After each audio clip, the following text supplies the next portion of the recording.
오늘 우리에게 주신 하나님의 말씀은 여호수아서 9장 1절에서 15절까지의 말씀입니다. 여호수아서 9장 1절에서 15절까지의 말씀.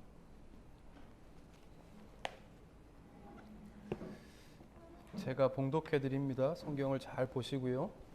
이 일 후에 요단 서쪽 산지와 평지와 레바논 앞 대해 연안에 있는 헷 사람과 아모리 사람과 가나안 사람과 브리스 사람과 히위 사람과 여부스 사람의 모든 왕들이 이 일을 듣고 모여서 일심으로 여호수아와 이스라엘에 맞서서 싸우려 하더라.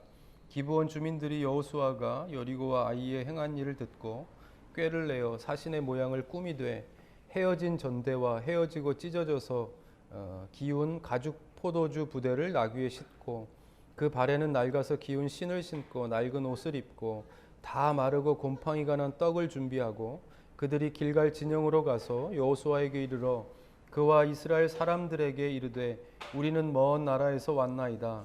이제 우리와 조약을 맺읍시다 하니 이스라엘 사람들이 히위 사람에게 이르되 너희가 우리 가운데에 거주하는 듯하니 우리가 어떻게 너희와 조약을 맺을 수 있으랴 하나 그들이 여호수아에게 이르되 우리는 당신의 종들이니이다 하매 여호수아가 그들에게 묻되 너희는 누구며 어디서 왔느냐 하니 그들이 여호수아에게 대답하되 종들은 당신의 하나님 여호와의 이름으로 말미암아 심히 먼 나라에서 왔사오니 이는 우리가 그의 소문과 그가 애굽에서 행하신 모든 일을 들으며 또 그가 요단 동쪽에 있는 아모리 사람의 두 왕들 곧 헤스본 왕 시혼과 아스타롯에 있는 바산 왕 옥에게 행하신 모든 일을 들었음이니이다.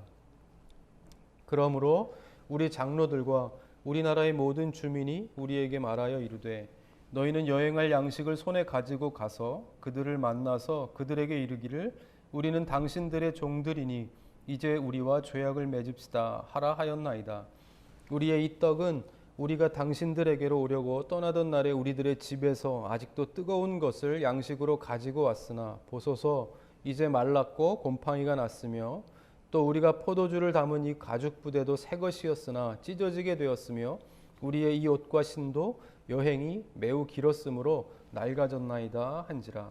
무리가 그들의 양식을 취하고는 어떻게 할지를 여호와께 묻지 아니하고 여호수아가 곧 그들과 화친하여 그들을 살리리라는 조약을 맺고 회중 족장들이 그들에게 맹세하였더라. 아멘. 오늘도 이 말씀을 통해서 주시는 은혜가 여러분들에게 충만한 이 시간 될 수 있기를 바랍니다. 은혜가 무엇이라고 생각하십니까? 오늘 예배도 은혜 받기 위해서 오셨지요. 우리가 예수를 믿고 사는 것도 은혜로 산다고 늘 고백을 하는데 은혜는 무엇이라고 생각하십니까? 어떤 것이 은혜인가? 뭐 어떤 것이 은혜다라고 할 수 없을 정도로 사실 다양한 형태의 우리는 은혜를 받으면서 삽니다. 어떤 분들은 보면 참 어렵고 힘든 환경 속에서도 소망을 보는 사람들이 있죠. 이것도 은혜다. 하나님께서 또 그것을 감당할 수 있고 또 감당하면서 오는 그 보람이나 은혜가 참 큼을 늘 경험하면서 그렇게 또 사시는 분들이 있는 반면에 아주 작은 것에서도 은혜를 발견하지 못하고 사는 사람들이 아주 큰 것에서도 은혜를 발견하지 못하면서 사는 사람들을 보게 됩니다. 오늘 말씀에도 보면 두 가지 다른 형태의 은혜가 소개됩니다. 그러니까 여호수아 8장까지는 실패했던 아이성을 이 말씀에 의지하여 다시 점령하게 되는 내용을 우리가 보죠. 이제 오늘 이 9장부터는 새로운 내용들이 또 등장하는데 이제 이렇게 한 걸음씩 한 걸음씩 가까이 온다는 소식이 가나안 온 땅에 이렇게 퍼지게 되겠죠. 소문이라는 것이 빠르니까 이렇게 쭉 퍼지게 됩니다. 거기에 사는 민족들이 오늘 1절에 다 소개되죠. 이런 민족들이 살고 있는데 이 소식들을 다 듣게 됩니다. 이스라엘이 요단을 마른 땅으로 건너고 여리고와 아이성을 가볍게 멸망시켰다는 소식을 다 듣게 되는데 이렇게 같은 소식을 들었음에도 불구하고 나라마다의 반응은 다 다릅니다. 우리도 마찬가지죠. 같은 소식을 들었음에도 불구하고 사람들의 가치, 그러니까 어떤 가치관을 갖고 있느냐에 따라서 그것을 해석해내는 능력들이 다 다릅니다. 그죠? 다른 것을 볼 수 있습니다.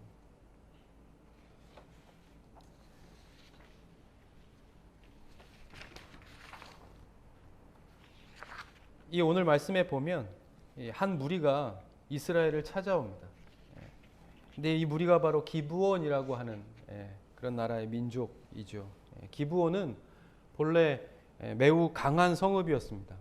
처음에 우리가 여리고라는 성을 봐서 그렇지 거기에 더 능가할 정도로, 그러니까 여호수아 10장에 보면 왕도와 같은 성읍이라고 표현할 정도로 왕이 사는, 그 가나안 땅의 가운데서 가나안의 왕이 살 정도로 견고한 성읍이 바로 이 기브온입니다. 그래서 가나안에서도 큰 영향력을 가지고 있었다라고 우리가 알 수 있죠. 이런 여러 가지 상황을 놓고 보았을 때 이런 지금 이스라엘 백성들이 막 가까이 온다는 소식을 듣고 이 기브온은 생각한 겁니다. 결론을 내린 것이죠. 어떤 결론이요? 도저히 우리가 이스라엘과 싸워서 이길 수 없다 하는 결론을 내리게 됩니다. 어떻게 할 것인가 했을 때 이스라엘과 화친을 맺기로 결정합니다. 그래서 이 기브온이 이스라엘을 찾아온 것입니다. 그리고 화친을 맺고자 한 것이죠. 그런데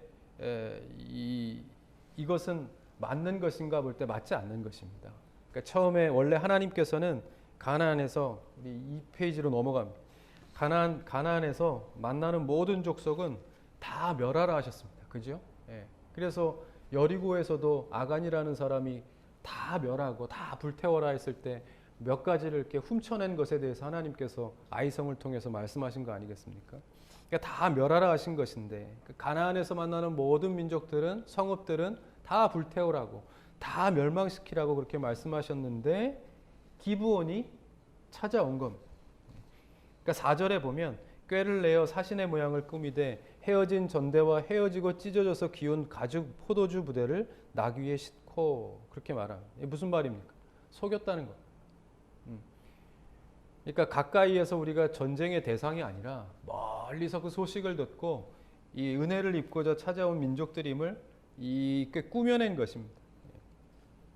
말씀드린 대로 하나님께서는 가나안의 모든 민족들을 다 멸하라고 하셨기 때문에 그것을 속이고 이스라엘 백성과 화친을 맺고자 찾아온 것이죠.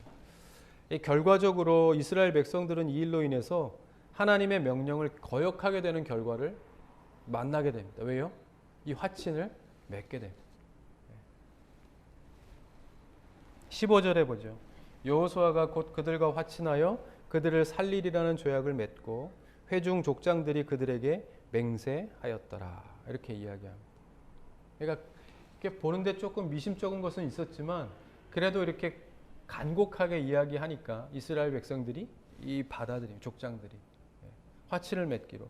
그러니까 더 알아본다든지 더 치밀하게 좀 조사를 해본다든지 할 생각을 하지 못하고 그냥 그대로 받아들이게 되죠. 근데 더 중요한 구절은 그 앞에 14절에 있습니다. 뭐라고 말씀하냐 하면 우리가 그들의 양식을 취하고는 어떻게 할지를 여호와께 묻지 아니하고. 어디서 많이 듣던 이야기 같지 않습니까? 늘 매번 등장하던 구문입니다. 하나님께 묻지 않습니다. 이 중요한 사안을 하나님께 묻지 않고 결정했다는 것입니다.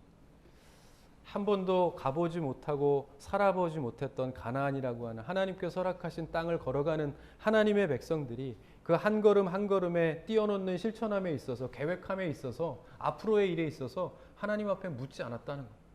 우리도 마찬가지일 수 있죠. 이들을 통해서 지금 오늘날을 살아가는 우리의 모습을 발견하게 되는 겁니다. 아이성의 일이 있었던 것이 얼마 전의 일이었습니다. 그죠? 그렇게 큰 대가를 치루어 놓고도 금방 잊어버려. 그렇게 큰 대가를 치루었음에도 불구하고 자기의 인간적인 판단과 생각에 의존하는 습성을 버리지 못하는 것을 볼 수 있죠.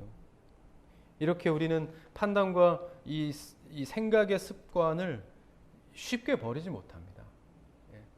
이스라엘 백성들을 보면 그것이 정말 어려운 일이라는 거, 아니 우리만 보아도 알 수 있죠. 저희가 3살 때 4살 때 갖고 있던 버릇을 지금도 버리지 못하고 있는 것을 봅니다. 다 누구나 마찬가지. 한 번도 두 번도 아니고 몇 번을 거듭해가며 이스라엘은 하나님의 약속을 잊어버리고 자신들의 판단과 생각에 의존하는 결정을 하는지 모릅니다. 우리가 지금까지 여호수아 1장에서 쭉 보아오면 1, 2장에서부터 쭉 보아오면서 8장, 9장에 이르기까지 봤을 때 몇 번이나 우리가 다 기억하지 못할 정도로 그것도 계속해서 거듭해서 이러한 일들을 우리가 발견하게 되는 것을 볼 수 있죠. 근데 참 이상한 것은 그럼에도 불구하고 하나님께서는 이 백성들을 택하셨고 모르셨겠습니까? 이러한 우둔한 백성이라는 것을 모르셨기 때문에 택하셨겠는가? 세상에 얼마나 많은 똑똑한 사람들이 있고 잘난 사람들이 있고 배운 사람들이 있고 쓰임받고자 막 노력하는 사람들이 있을 터인데 그것도 이 오랜 시간 동안 노예의 역사를 갖고 있는 이스라엘 민족들을 택하셨고 또 끝까지 백성들을 통해서 하나님의 일들을 계속 이루어 가시는 것을 보게 됩니다. 그죠? 포기하지 않고. 백성들의 측면에서 보면 이건 너무 큰 은혜입니다. 하는 것에 비해서 너무나 큰 은혜를 입으면서 살고 있는 것입니다. 반면에 기브온에게 있어서는 또 다른 측면에서의 은혜입니다. 보면 기브온의 속임수는 잘못된 것이었음에도 분명하지만 그죠?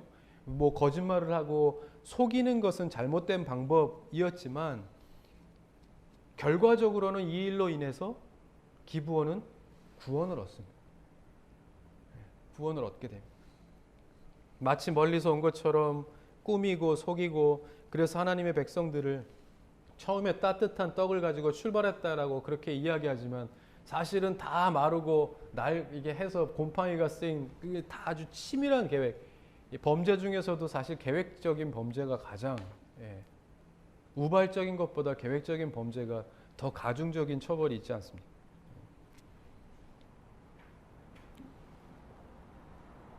그러므로 이 꾸미고 속이고 특히 하나님의 백성들을 나아가면 이게 하나님의 백성만 속인 것은 아닙니다. 하나님을 속인 것과 마찬가지죠.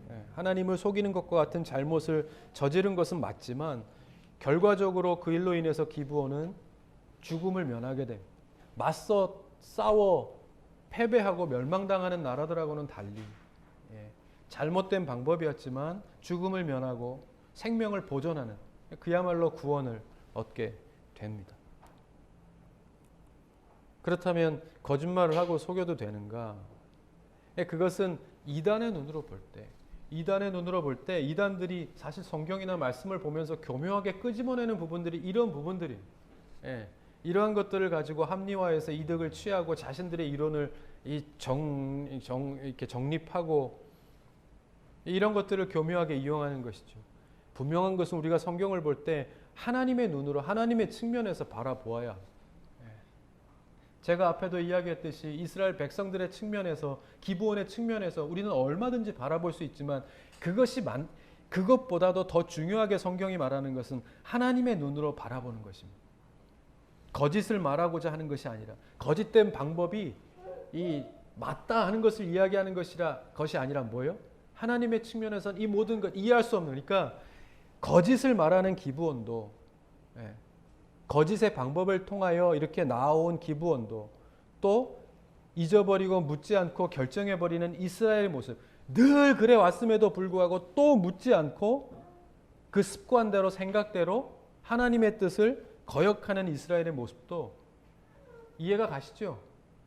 이해가 안 가면 안 되죠. 다 우리의 모습인데 어제도 그렇게 살았고 그저께도 그렇게 살았잖아요. 우리 그렇게 살잖아요. 그러므로 하나님이 이해가 가십니까? 이스라엘이나 기브온이 이해가 가십니까? 이스라엘이나 기브온이 이해가 가죠. 우리는. 그게 우리의 모습이니까. 그러나 여기에 등장하는 인물들 가운데서 이해가 가지 않는 부분이 있습니다. 뭐예요? 하나님이 이해가 가지 않습니다. 그런 사람들에 대해서 은혜를 베푸시는 하나님의 모습은 우리는 절대로 이해할 수 없는 거죠. 어느 것이 은혜이겠습니까? 하나님의 은혜죠. 이해할 수 없음이 은혜입니다. 이해할 수 없는 것이. 성경은 그것을 이야기하고 있는 것입니다. 예. 보는 눈이 없는 사람들은 거짓된 방법도 맞는 것이구나. 그래, 거역함에 대한 은혜를 더 깊이 느끼는 사람들도 있겠지만 성경은 그것을 뛰어넘으라는 것. 그 모든 것을 포용하여 우리에게 대한 하나님의 끊임없는, 포기하지 않는 우리에게 대한 소망을 갖고 계신 하나님의 그 은혜의 손길을 기억하라는 것. 우리가 사는 힘도 용기도 소망도 거기에 있다는 것을 기억하라.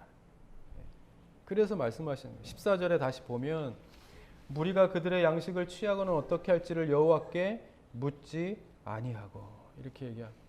여호와께 묻지 아니하고, 이건 정말 이게 변함없는 아주 좋은 제목인 것 같습니다. 어떻게 할 것을 묻지 아니하고. 이것은요, 거슬러 올라가면 모세의 율법을 어기는 범죄 행위와 같습니다. 이미 법으로 하나님의 법으로 정해진 것을 여호수아가 어긴 것과 같습니다. 민수기 27장 21절에 보면 그는 제사장 엘르아살 앞에 설 것이요 엘르아살은 그를 위하여 우림의 판결로서 여호와 앞에 물을 것이며 그와 온 이스라엘 자손 곧 온 회중은 엘르아살의 말을 따라 나가며 들어올 것이니라. 이게 어떤 것을 판결할 때 그렇습니다. 그러니까 제사장이 무엇인가를 판결할 때 우림과 둠밈을 통해서 판결했다는 거예요. 그러니까 예전에 기억하실지 모르겠지만 회막도 짓고 대제사장의 옷이 어떻고 뭘 쓰고 뭘 두르고 쭉 자세하게 설명하실 때 이 흉패 안에 우림과 둠밈이라는 것을 넣어 놓았습니다. 그러니까 이것이 어떤 그 생김새는 정확하게 나오지 않지만 그 흉패 안에 들어 있어서 중요한 사안을 결정할 때 그 우림과 둠밈을 꺼내요. 그것을 가지고 결정했다는 거예요. 그러니까 모세는 어떠한 일을 판별할 때 이것으로 하나님의 뜻을 판별하도록 명령을 받은 겁니다. 법으로 정해져 있는 거예요. 율법으로 정해져 있는 겁니다. 그럼에도 불구하고 여호수아가, 그것도 한 세대가 지나기 전에 모세를 이어서 여호수아가 그 다음에 지도자가 되었음에도 불구하고 그것을 잊어버린 거예요. 정말 큰 실수죠. 큰 실수입니다.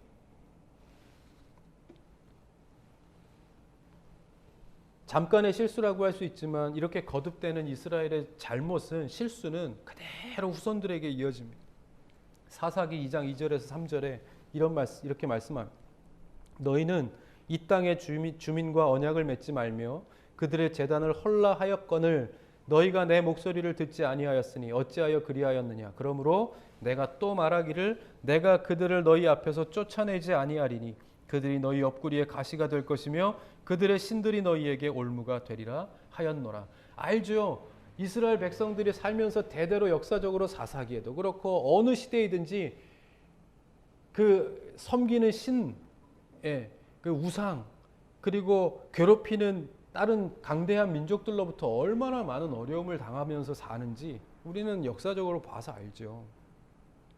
그것이 그냥 되어진 것은 아니라 하는 겁니다.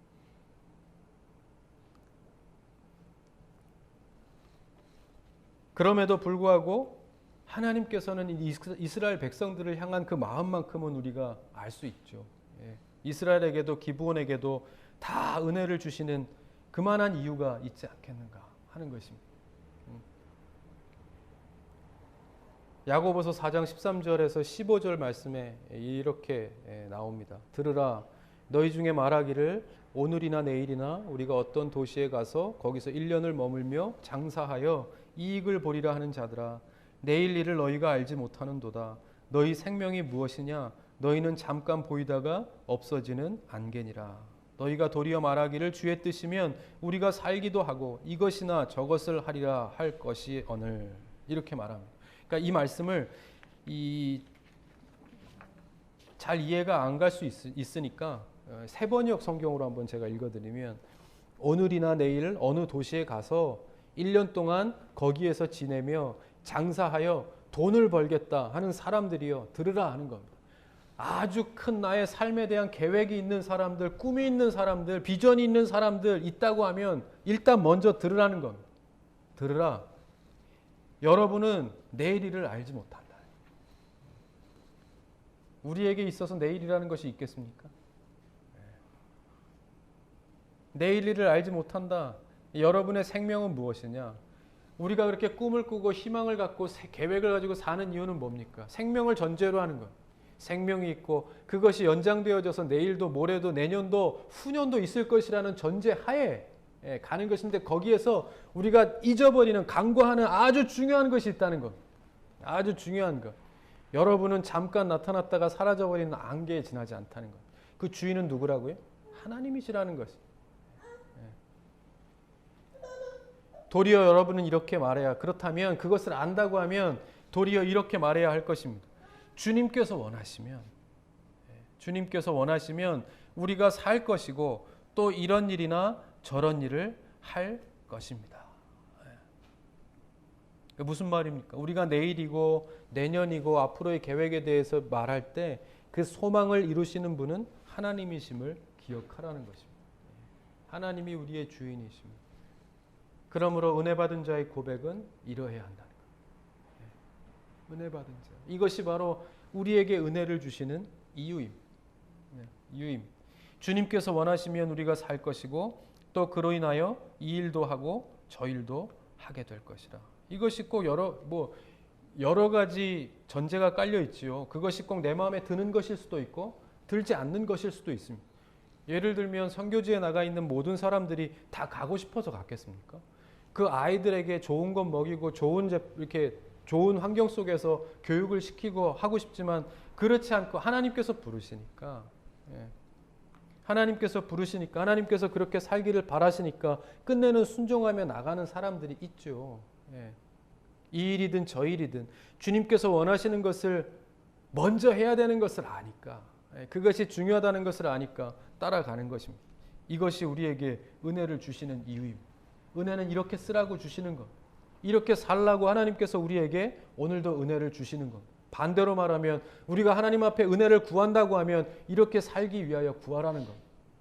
은혜를 받기 원하면 이것이 은혜를 구하는 자의 고백이 되어야 된다는 것. 뭐요? 주님께서 원하시면 우리가 살 것이고 또 그로 인하여 이 일도 하고 저 일도 하게 될 것이라.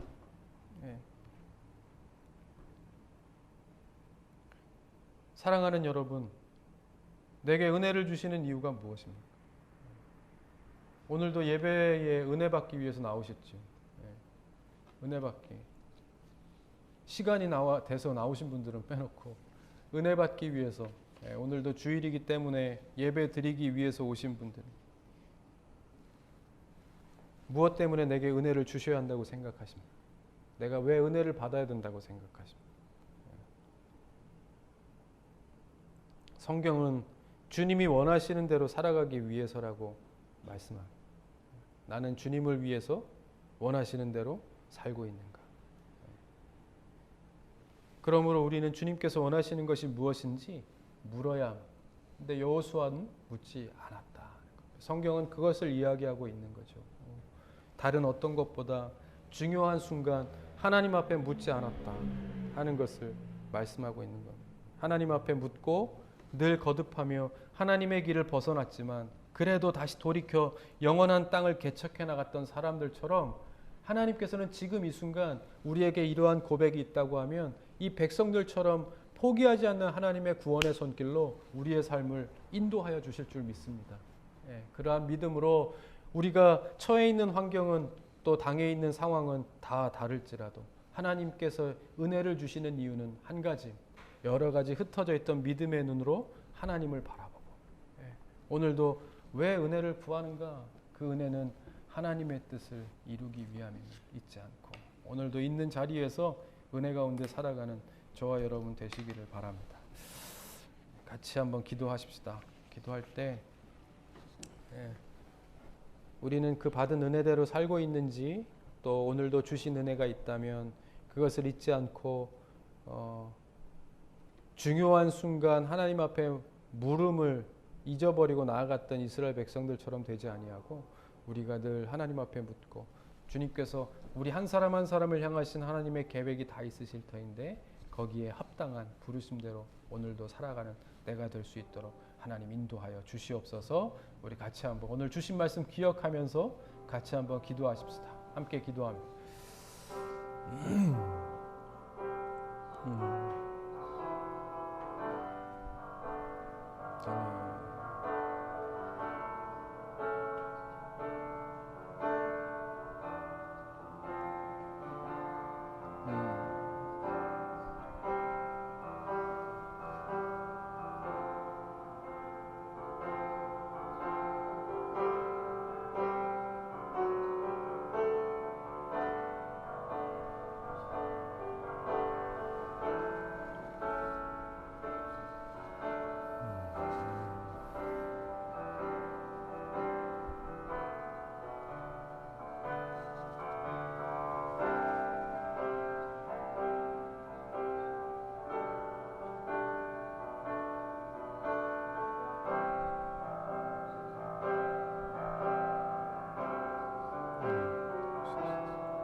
하나님 감사합니다. 일주일 동안도 우리가 알게 또 모르게 하나님께서 우리에게 주신 은혜로 살았음을 다시 한번 고백하면서 오늘 이 주일의 시간 우리가 마음먹어 나온 것 같지만 또 이해할 수 없는 하나님의 은혜로 우리가 이 자리에 모였습니다.